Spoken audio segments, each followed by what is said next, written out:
It's the Haunting Hours with Kim on Mixx FM.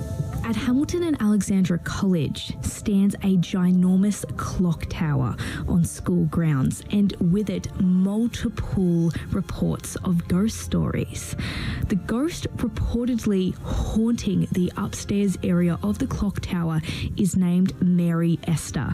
In researching these stories, I had many conflicting ideas or ideologies. They weren't cleared up by Harold Peacock, my historian, my contact for the Haunting Hours, but he did have some interesting insights into Mary Esther and why she's there.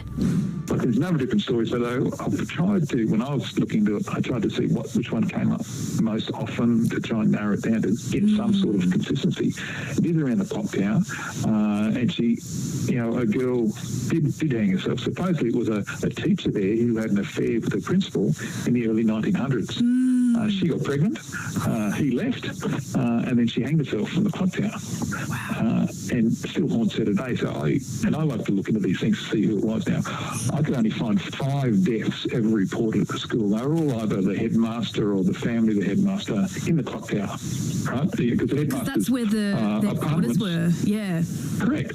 There's one headmaster there in the early 1900s who was only there for 2 years, which at Hamilton College is really unusual because normally they go there and they're there a long time. Yeah, yep. In fact, this one guy in 1913, 1914, he's only there 2 years, which is the shortest tenure in the first 50 years of the college history. He actually came down from Ipswich in Queensland, brought two boys with him, and then suddenly left the second year. And the boys, they were star. One was school captain, so it's not like they were duds, so he brought down. Yeah, they were prominent at school. Their mother was Esther.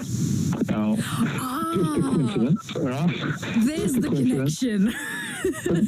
There was a headmaster, early 1900s. He just took off suddenly after only 2 years. It's the shortest tenure in the first half century of the college. Yeah. And their mother was Esther. So that's as close as I could get. But that's a coincidence, I guess. But Yeah. Well, from what again? Maybe some basis of fact in that.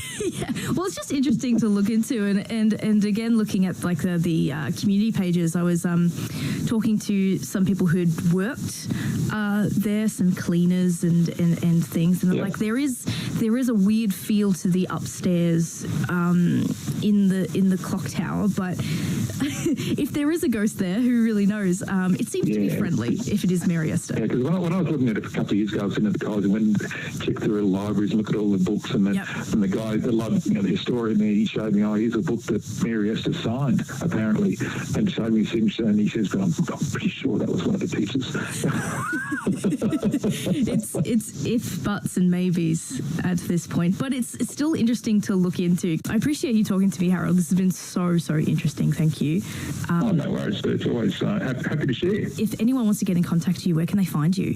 Just go online to historyouthere.com. That's where I post everything. I'm on History Out There is the handle. I'm on all the socials.